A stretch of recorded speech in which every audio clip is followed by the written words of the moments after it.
और फिर कैसी उपमा बताते हैं कि केरी नाम कबीर का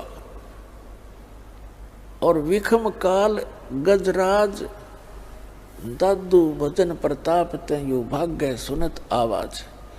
अब क्या बताते हैं दादू साहब, कैसा अच्छा निर्णय दे रहे हैं कि ये काल भी कोई छोटी शक्ति नहीं है। इसको एक गजराज की उपमा देते हैं। गजराज का अर्थ है हाथियों में भी शक्तिशाली हाथी, ताकतवर, सब हाथियों का राजा। राजा यहाँ पर वही होगा जो बलशाली होगा। यहाँ का भी धान है ऐसा, चाहे वो किसी प्रकार से भी शक्ति रखता हो। तो क्या बताया कि केरी नाम कबीर का और विषम काल गजराज और दादू भजन प्रताप तय वो भाग गए सुनत आवाज।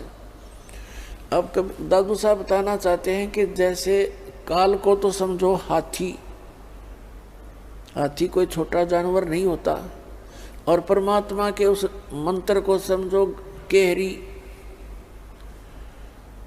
परमात्मा कबीर जी की तुलना की है तो कबीर साहब को समझो एक केहरी यानी बब्बर शेर। पैर देखो, हाथी बहुत बलशाली होता है आम प्राणियों में, लेकिन शेर के सामने वो लीद कर देता है। जब वो दहाड़ मारता है तो आसपास अगर हाथी होगा तो एकदम लीद कर जाएगा और भागने की चेष्टा करेगा, यहाँ से दूर निकल जाओ।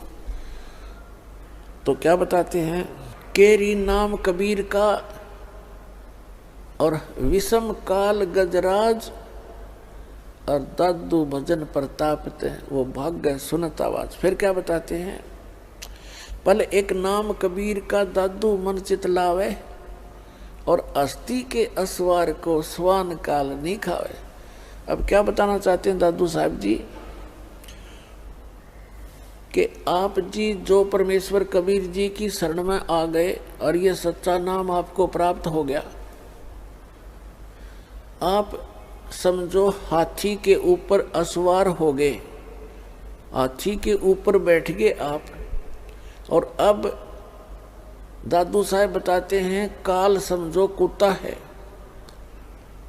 और कुत्ता जो है हाथी पर बैठे व्यक्ति को किसी प्रकार की हानि नहीं कर सकता, चाहे वो दूर से कितना ही घुराता रहे, भौंकता रहे, कितना ही कोशिश करता रहे। यानी उसकी रीत से आप इतने बाहर हो गए, उसकी रेंज से इतने आउट हो गए कि आपको वो काल रूपी कुत्ता हाथी पर यानी कबीर परमात्मा की शरण में विराजमान उस हंस आत्मा का कुछ भी नहीं बिगाड़ सकता, उसकी हानि नहीं कर सकता। ये अंदाजा लगा सकते हो पुण्यात्माओं, आप अपनी स्थिति को समझ सकते हो, आप कितने इन यहाँ की हानिकारक इनसे शक्तियों से ऊपर उठ चुके हो। क्या बताते हैं, पल एक नाम कबीर का दादू मन चितलावे, हाथी के असवार को ये स्वान काल नहीं खावे।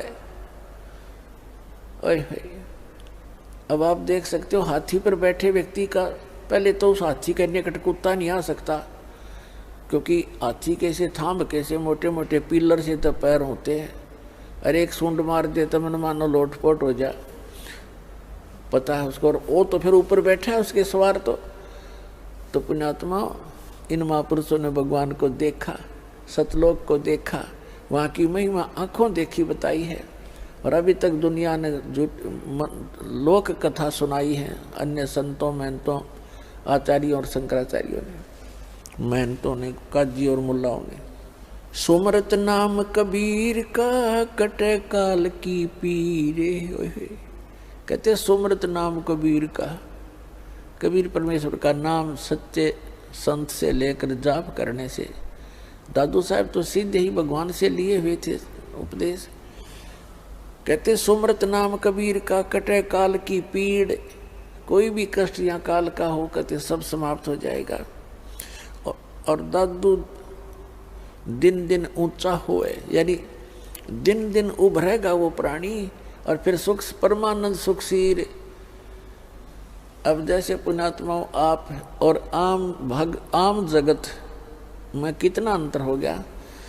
आपने शराब त्याग दी, हुक्का बीड़ी तंबाकू सेवन करना बंद कर दिया, मांस खाना बंद कर दिया, चोरी ठगी जारी झूठ कपट ये बंद कर दिए। एक तो आपके पाप स्टॉप हो गए और दूसरे आप भक्ति स्टार्ट कर दी, भक्ति करने लगे।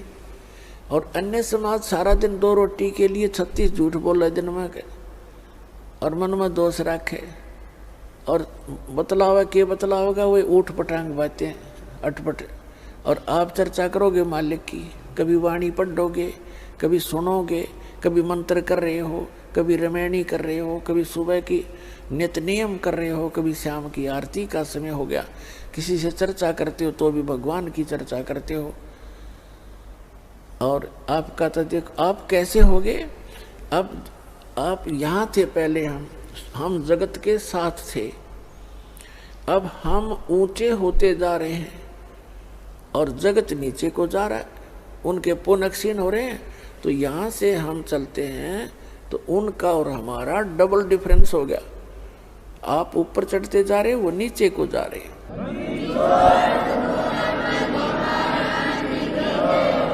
सुमरत नाम कबीर का ये कटे काल की पीरे,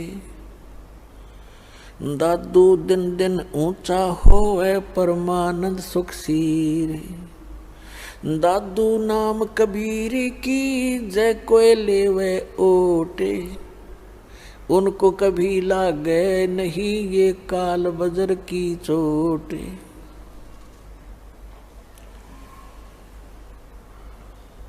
और संत सब कूप हैं,